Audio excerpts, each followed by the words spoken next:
pasteurs, on va pas dire que tous les pasteurs sont les faux. Voilà, ça sera quand même manquer de respect et tout aux personnes ou les accuser de quelque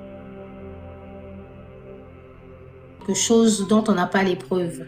Donc moi, j'ai en face de moi un pasteur qui de base, tant qu'il n'a pas encore signé son divorce, tant qu'il n'est pas encore tant qu'il n'a pas encore épousé une femme, il ne pouvait pas se permettre des libertés qu'il s'est permis.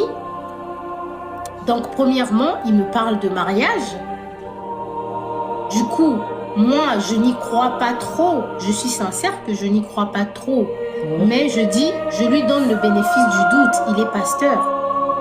Il ne va pas prendre des risques. Et aujourd'hui, c'est sa réputation. Moi, je suis ici, si je parle de lui aujourd'hui, c'est parce que lui, il est rentré dans ma vie. C'est parce que lui, il m'a dit des choses. Il m'a fait espérer. Même lorsque je ne voulais plus être avec lui, il a continué à me dire, si tu me quittes, tu vas toujours écouter que je me suis mariée. Je peux même t'inviter au mariage. Moi, j'ai dit, depuis qu'on vient au mariage d'un ex. C'était de la manipulation, en vrai. Oui, moi j'ai dit depuis qu'on vient au mariage d'un ex. Oh mais non, on peut toujours garder, on peut toujours rester amis et tout ça. Moi j'ai dit bah non. Le fait que il sait qu'il va pas peut-être quitter sa femme ou ils vont pas se séparer parce que moi je rappelle encore aux gens que dans cette relation, bonsoir moi Naponton, je continue à rappeler au pasteur, si tu penses que ça ne va pas marcher entre nous, arrange les choses avec ta femme. Il dit non, je ne veux plus. Elle m'a trompé, je ne supporte pas ça et tout, je ne veux plus, c'est toi que je veux. Il dit tu m'as sauvé. Le jour où j'étais appelée pour la première fois, si tu n'avais pas répondu à mon appel, tu n'allais pas savoir ce qui allait m'arriver.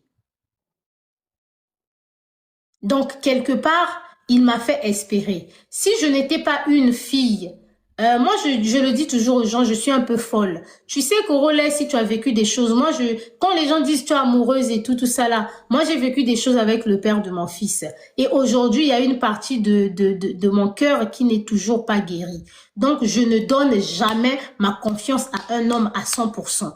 Donc, moi, c'est lui qui m'a ramenée à l'église. Je ne suis pas une sœur de l'église, mais hormis moi, il pouvait rencontrer une fille qui avait foi en Dieu, j'ai foi en Dieu, mais il y a des sœurs qui se donnent corps et âme et esprit, que quand tu lui dis quelque chose, elle y croit, elle se met à genoux, elle prie pour ça, elle jeûne, elle vit maintenant que pour toi, elle commence à attendre l'accomplissement de tout ça.